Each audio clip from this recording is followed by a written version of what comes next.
are live. Okay, we're live. Oh, oh. I always notice stuff in the back window there. There are just some people from Starbucks pulling a cart. And we're back. I kind of just played I played the Rainbow Connection. When I was in like high school, I used to listen to Dark Matter Radio's show with the lead guitarist in Jane's Addiction and few of his friends and stuff, and they have a radio show. But the thing was, it's 9 p.m. Pacific time, so you could take a wild guess what time the show started here. And especially being in high school, I couldn't stay up till 2 a.m. to finish the show, even though listening to it, especially like during the summer, was like a rare treat for me. So that's kind of where I found out about that song, even though that song won like 20,000 awards. So we're going to discuss two things. The first, we're going to just talk about the Oakland A's briefly. I know all of you saw Moneyball, and you guys know that team from there, but also they're well known for their amazing team in the 1970s. And of course, they're well known for the 1989 World Series for everyone. It was the Battle of the Bay. And during one of the games, one of the most infamous earthquakes in San Francisco's history happened. And I remember I heard a story, like, of course, ESPN did a special on this. So naturally, it started shaking, like, duh, it's an earthquake. And the stream went out. And right before you hear it, we're having an earth and that's where the audio had cut off for the announcers during the baseball game. And there was a guy, I think he was like doing the light fixtures or something or fixing them, I forgot. And he was literally hanging on to like a pole, like I don't know how many hundreds of feet above the stadium. And apparently the earthquake lasted about 2 minutes. Like the first initial earthquake lasted like 2 minutes, but he said it felt like hours that he was hanging on for his life up there. And of course, Oakland won that, and then, of course, everyone knows about Moneyball in the 2000s, and the Yankees beat them in the wild card game lately, and I do hope that they do better this season. But they are finally gonna get a new stadium with, fingers crossed. So now they play in the Oakland Coliseum, everyone has heard of it, and for one, it's in, like, a really bad, it's not, like, a bad part of town per se, but it's in a badly accessed part of town where you have to drive out there. There's no real, like, here, you could take the subway to the Yankee games, like, of course, you take the Metro North down and we're gonna just say from here, you take the Metro North down, and then you could take a subway to, the Met Stadium, or you could take it to Yankee Stadium, and heck, you can drive there if, you're close enough. I wouldn't drive to Citi Field, personally. Yankee Stadium, though, it's much closer to my house. It's pretty easy. Like, we live in a part where you could literally just go down the Grand Concourse, even though going down the Grand Concourse at, like, 5 PM is not a great idea. But on the way back at, like, 11, it is deserted and nobody's on it, and it's the greatest thing ever. The only thing is you have to deal with some, lights, but they're gonna move this stadium. It's gonna be in Jack London Park, which is a much more centralized neighborhood. There's a lot more access for people who wanna come in on the BART, because that's what they call their subway out there. It's much easier to drive there, things like that, and they're gonna actually build it on the water of their side of the bay, which I find interesting, but it won't be facing the water. Like, of course, with AT&T Stadium, the stadium is facing the water, and you can see out.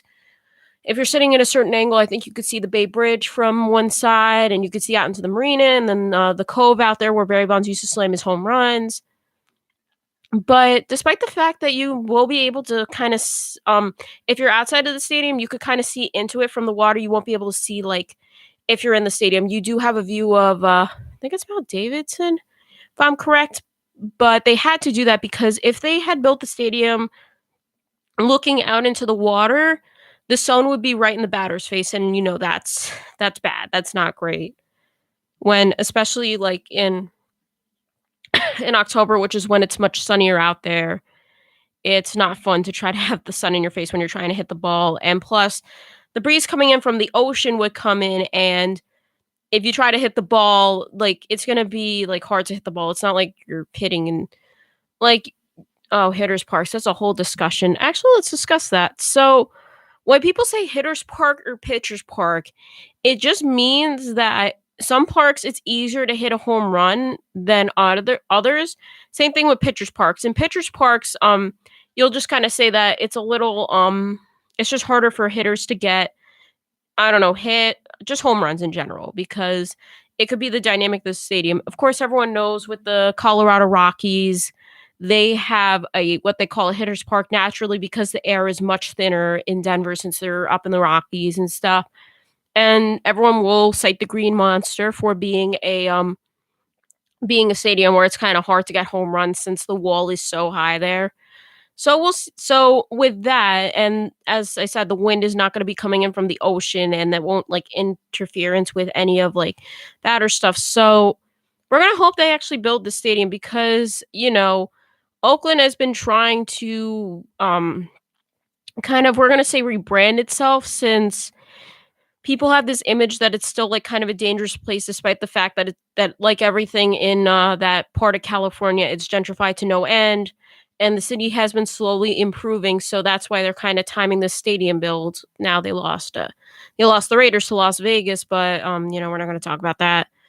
But we're gonna hope that they actually do get the stadium so more people will come in and potentially watch the A's, and heck, if people are out there, Yankee fans, Red Sox, whatever, whatever AL team you watch, or if your team is having interleague play, you can go out there and it'll be a much nicer experience than being in the Oakland Coliseum, which has been kind of in like disruin for a while now. So now the next thing, and this is more like a local story, and generally I try to stay away from things that aren't like sports news or things like that. But College of New Rochelle, our friends down the road, if you go downtown, you may see it, or if you come up like, if you go to Orchard Beach and you don't get on the highway rather than, getting on I think it's, like, Old Pelham Road or something, you will pass right by the campus. Sadly, they will be shutting their doors down in the summer because, so they've had, like, tax issues, they haven't paid taxes, there's been, like, a lot of, like, money problems that they've had, so in 2016, they thought they were gonna close, but it ended up not happening because someone had donated $5 million just to buy the college a bit of time while they, figured everything out, but now the college is actually going to be shutting down. So, what does that mean for us? Because we are pretty much the closest college to them.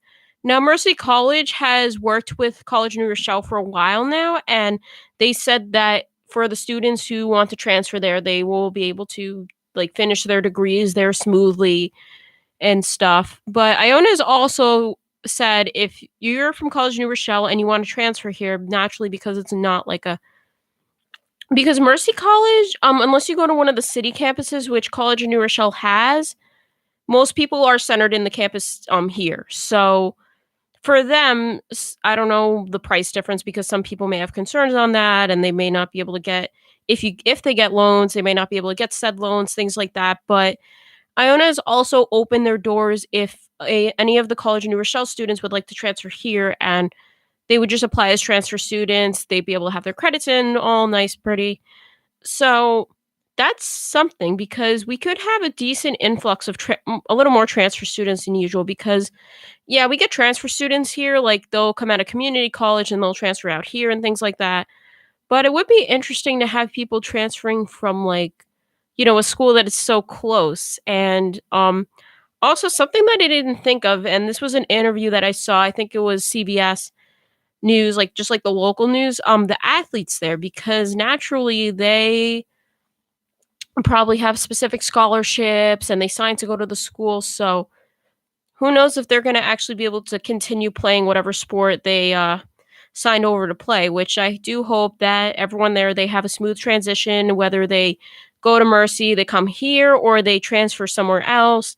I hope they have a smooth transition, and they hope that they could, successfully finish their degrees out and whatever they're doing because, the other thing about the school, and this was interesting to learn, they also have a lot of, like, adults, like, going back to college after years, like, because sometimes, like, what happens is people when they're, I guess, in our age range, like, late teens, early 20s, their parents might not be able to afford to go to college, they may go to the army, they might have to work, like, things like that, like, a lot of stuff happens. They also have a huge, influx of adult learners that are going back and pursuing degrees and things like that. So that I'm not entirely sure what's gonna happen with them. They may just transfer to Mercy, I guess, if Yeah, I'm not too sure because adult college, like being an adult in college is a bit different than like being, our age because now you could kind of focus you could focus on just your academics and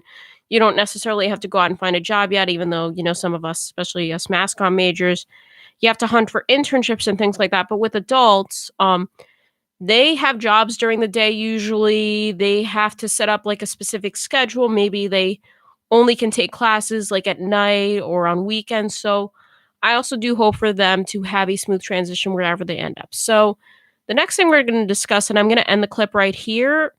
We're going to talk a bit about the Academy Awards because why not? I feel like everyone is talking about it. So we'll be back in a second.